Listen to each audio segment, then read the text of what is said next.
Money in the bank का paper भी दिखाया जाता है जहां पे first time Cody Rhodes pin हुए हैं ब्लड लाइन से। मतलब रोमन रेंस भी इनको पिन नहीं कर पाए थे, बट यहाँ पे सोलो सिकोआ ने इनको पिन कर दिया है due to the Tama Tonga and Jacob Fatu की मदद से। और यहाँ पे ब्लड लाइन मेंबर्स ने उनको एक्नॉलेज कर दिया है एंड रोमन रेंस को भी चैलेंज हो गया है। तो यहाँ पे स्टार्ट होती है, कोडी रोड्स आते हैं, इनका दिखाया जाता है बैक स्टेज का।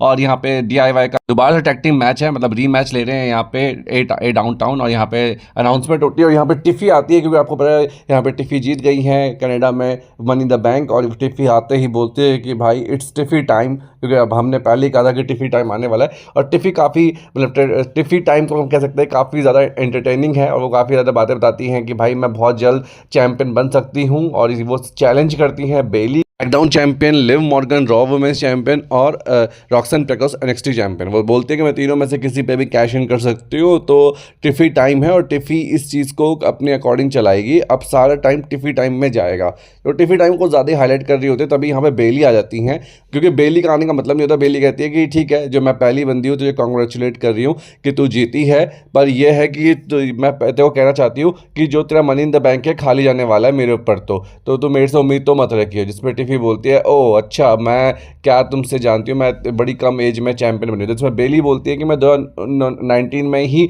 चैंपियन बन गई थी, money in the bank winner बन गई थी, और तुमने तो सुना भी नहीं होगा। तभी यहाँ पर नाया जैक्स आ जाती है। नाया जैक्स बोलती है कि मुझे टिफ़ी से कोई प्रॉब्लम नहीं है, बट मुझे तुमसे प्रॉब्लम है। एंड 2019 में अगर तुम मनी इन द बैंक बनी थी तो तुम्हारी अब चोट वोट भी लग गई थी, उसके बाद तो मैं इंजर्ड भी हो गई थी। नाउ मैं चाहती हूँ कि जो मेरा मैच हो वो कॉन्फिडेंशियल हो। जिसमें बेली कहती है कि समर स्लैम में हमारा मैच कंफर्म है और मैं तुमको सबक सिखाऊंगी। और इनके बीच में कन्वर्सेशन थोड़ा चल ही रहा था, आर्ग्यूमेंट वगैरह बढ़ ही रहा होता है, तभी इन दोनों के बीच में झड़प हो जाती है। और वहाँ पे आ जाती है मी चैन, और मी चैन कैंडोस्टिक से हमला कर देती है टिफ़ी पे और अपनी नाया जैक्स पे। फिर मी चैन और नाया जैक्स के बीच में मैच होता है, और इनके बीच में पहले भी हमें एक छोटी मोटी रिवाइवरी देखने को मिल रही थी, और यहाँ पे वो रिवाइवरी कंप्लीट होती हुई दिखती है। मी चैन अपना एज स्टाइल के सारे मूव्स लगाने की कोशिश करती है। एज स्टाइल ने काफ़ी सारे मूव्स इनको सिखा दिए हैं, तो बट क्योंकि एक हैवी वेट सुपरस्टार है, इस पर मूव लगा पाना बहुत ज़्यादा मुश्किल होता है। और वही मी चैन के साथ होता है। मी चैन काफ़ी ज़्यादा कोशिश करती है, बट क्योंकि नाया जैक्स एक पावर हाउस है, वो बार बार समवन ड्रॉप और मतलब काफ़ी सारी चीज़ ऐसे कर सकती है जिसमें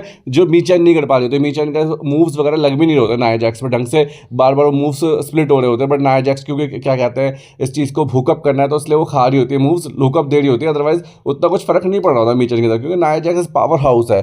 और उसके हिसाब से फिर मी चैन फाइनली कोशिश करती है जीतने की, बट यहाँ पे नाया जैक्स अपना पावर हाउस लगाती है। एंड यहाँ पे रिकी वाला भी मूव लगाने की कोशिश करती है नाया जैक्स। मतलब काफ़ी सारी चीज़ें समोन वाली चीज़ें करती है, बट यहाँ पे काफ़ी ज़्यादा कोशिश करती है मी चैन, और काफ़ी क्लोज होती है, बट नाया जैक्स को मौका मिलता है एंड फाइनली वो उसको गिरा देती है। एंड उसके बाद वो अपना जो स्पेशल मूव है उसको लगाने की कोशिश करती है, बट यहाँ पे वो चेंज कर देती है और यहाँ पे वो गिर जाती है दोबारा से। बट फिर दोबारा नाया जैक्स उठती है। मैच का कंक्लूजन नहीं निकल रहा होता, तो यहाँ पे टिफ़ी बीच में इन्वॉल्व होने की कोशिश करती है कि यहाँ पे टिफ़ी डिस्ट्रैक्ट करती है रेफरी को, एंड फिर दोबारा ट्राई करती है कि यहाँ पे डिस्ट्रैक्शन के थ्रू वो दोबारा मैच लड़ पाए। बट यहाँ पे काफ़ी ज़्यादा चालू निकल जाती है नाया जैक्स, और नाया जैक्स अपना फाइनल मूव इन पर काउंटर करती है और उसके ऊपर चढ़ के हरा देती है अपनी सो कॉल्ड मी चैन को। और नाया जैक्स की इस विक्ट्री के बाद यहाँ पे बेली का दिमाग खराब हो जाता है एंड बेली आके अटैक कर देती है। तभी पीछे से टिफ़ी ब्रीफकेस मार देते हैं बेली के, एंड उसके बाद नाया जैक्स दोबारा हमला करते हैं, दोनों टीम अप करते हैं और फिर जा रहे होते हैं। तभी यहाँ पे टिफ़ी कोशिश करती है कैश इन करने की। अगर कैश इन करके यहाँ पे जीत जाते हैं, क्योंकि बेली बिल्कुल हालत में नहीं होती है,